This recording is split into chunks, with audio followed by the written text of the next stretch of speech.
வாழ்க வளர்க தமிழ் என்றும் என்றென்றும் எப்போதும் எங்கேயும் தமிழ் மொழியை மட்டுமே நேசியுங்கள். வாழட்டும் வளரட்டும் நம் தாய்மொழி.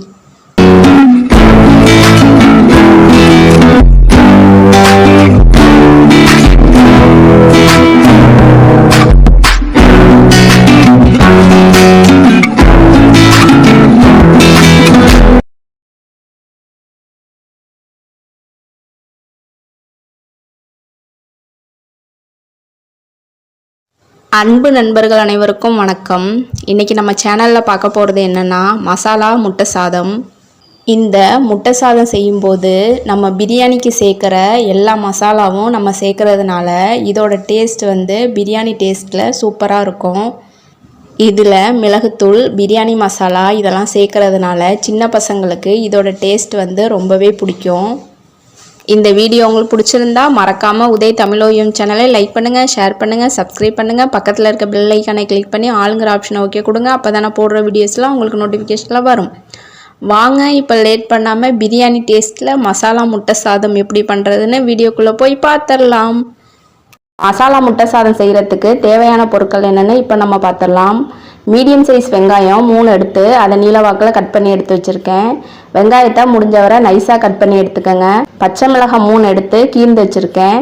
ஸ்மால் சைஸ் தக்காளி 1, கொத்தமல்லி சிறிதளவு, தனி மிளகாய் தூள் 1 டேபிள் ஸ்பூன், மிளகுத்தூள் 1/2 table spoon, biryani masala 1/2 table spoon, முட்டை 4 எடுத்திருக்கேன். அப்புறம் தாளிக்கிறதுக்கு எண்ணெய், கடுகு, அப்புறம் ஆற வச்ச சாதம் 1 கப் அளவு. இப்போ வாங்க மசாலா முட்டை சாதம் எப்படி பண்ணுறதுன்னு வீடியோக்குள்ளே போய் பார்த்துடலாம். ஒரு கடாய் வச்சிடலாம். தேவையான அளவு எண்ணெய் ஆட் பண்ணிக்கோங்க.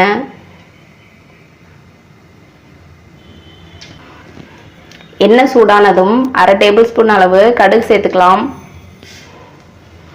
கடுகு நல்லா பொரிஞ்சு வரட்டும். கடுகு நல்லா பொரிஞ்சிடுச்சு.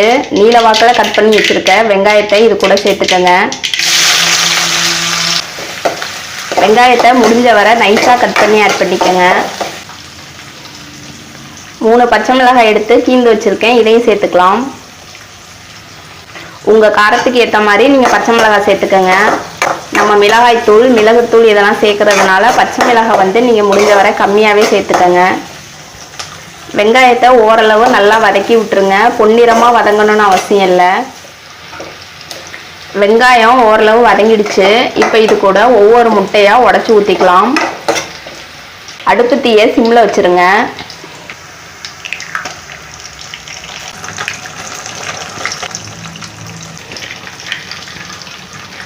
நாலு முட்டையையும் உடச்சி ஊற்றியாச்சு. இப்போ எல்லாத்தையும் நல்லா கலந்து விட்டுருங்க.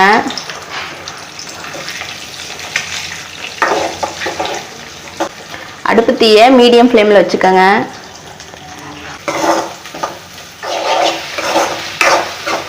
முட்டை நல்லா பொடி பொடியாக ஆகிற அளவு உடச்சி விட்டுருங்க. முட்டையை நல்லா பொடிச்சு எடுத்துட்டு அதுக்கப்புறம் தக்காளி சேர்த்துக்கோங்க. முட்டையை முடிஞ்ச வரை பொடி பொடியாக உடச்சி விட்டுருங்க. முட்டையை நல்லா பொடிச்சு எடுத்தாச்சு. இப்போ இது கூட தக்காளி சேர்த்துக்கலாம். ஒரு ஸ்மால் சைஸ் தக்காளி எடுத்து கட் பண்ணி வச்சுருக்கேன், இதை சேர்த்துக்கங்க.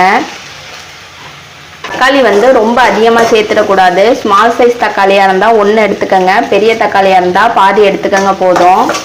தக்காளி அதிகமாக சேர்த்துட்டீங்க அப்படின்னா சாதத்தில் புளிப்பு அதிகமாக இருக்கும். சாதம் உதிரி உதிரியாக இருக்காது, ஒரு மாதிரி சத சடன்னு இருக்கிற மாதிரி இருக்கும். டேஸ்ட்டே நல்லா இருக்காது. தக்காளி எவ்வளோ கம்மியாக சேர்க்குறீங்களோ அவ்வளோ இந்த சாதத்தோட டேஸ்ட் ரொம்ப நல்லாயிருக்கும். ஓரளவு இந்த தக்காளியெல்லாம் குழஞ்சி வர அளவு வதக்கி விட்டுருங்க. அதுக்கப்புறம் மசாலாலாம் சேர்த்துக்கலாம். இந்த சாதம் செய்யும் போது புளிப்பு கம்மியாகவும் காரம் கொஞ்சம் அதிகமாகவும் இருந்துச்சுன்னா சாப்பிட ரொம்பவே நல்லாயிருக்கும். தக்காளிலாம் ஓரளவு வதங்கிடுச்சு. இப்போ இது கூட மசாலாலாம் நம்ம சேர்த்துக்கலாம். அடுப்பு தீயை சிம்மில் வச்சுருங்க. 1 டேபிள் ஸ்பூன் அளவு தனி மிளகாய் தூள், 1/2 டேபிள் ஸ்பூன் அளவு மிளகுத்தூள், 1/2 டேபிள் ஸ்பூன் அளவு பிரியாணி மசாலா, இது எல்லாத்தையும் சேர்த்து நல்லா வதக்கி விட்டுருங்க. உங்கள் காரத்துக்கு ஏற்ற மாதிரி நீங்கள் மசாலாலாம் கொஞ்சம் அதிகமாக சேர்த்துக்கிறதுனா சேர்த்துக்கோங்க. தேவையான அளவு உப்பு சேர்த்துக்கலாம். இது எல்லாத்தையும் சிம்லேயே கொஞ்சம் நேரம் நல்லா வதக்கி விட்டுருங்க. அடுப்பு தீ வந்து சிம்லேயே இருக்கட்டும், இல்லைன்னா மசாலாலாம் சேர்ந்து ஒரு மாதிரி கருகிடும். இந்த மசாலா முட்டை சாதம் காரசாரமாக சாப்பிடவே ரொம்ப நல்லாயிருக்கும். சின்ன பசங்களுக்கெல்லாம் கூட இந்த முட்டை சாதம் ரொம்பவே பிடிக்கும். மசாலாலாம் சேர்த்து ஒரு 2 நிமிஷம் நல்லா வதக்கி விட்டுட்டு அதுக்கப்புறம் நம்ம ஆற வச்சுருக்க சாதத்தை சேர்த்துக்கோங்க. ரொம்ப நேரம் வதக்க வேண்டியதில்லை. இந்த மசாலா முட்டை சாதத்தோட டேஸ்ட் வந்து உங்கள் எல்லாருக்குமே கண்டிப்பாக பிடிக்கும். இதை உங்கள் வீட்டில் நீங்கள் ட்ரை பண்ணி பாருங்கள். ட்ரை பண்ணி பார்த்துட்டு எப்படி இருக்குன்னு எனக்கு சொல்லுங்கள். மசாலாவோடு சேர்த்து முட்டையெல்லாம் நல்லா வதங்கிடுச்சு. இப்போ நம்ம ஆற வச்சு எடுத்து வச்சுருக்க 1 கப் சாதத்தை வந்து இது கூட சேர்த்துக்கோங்க.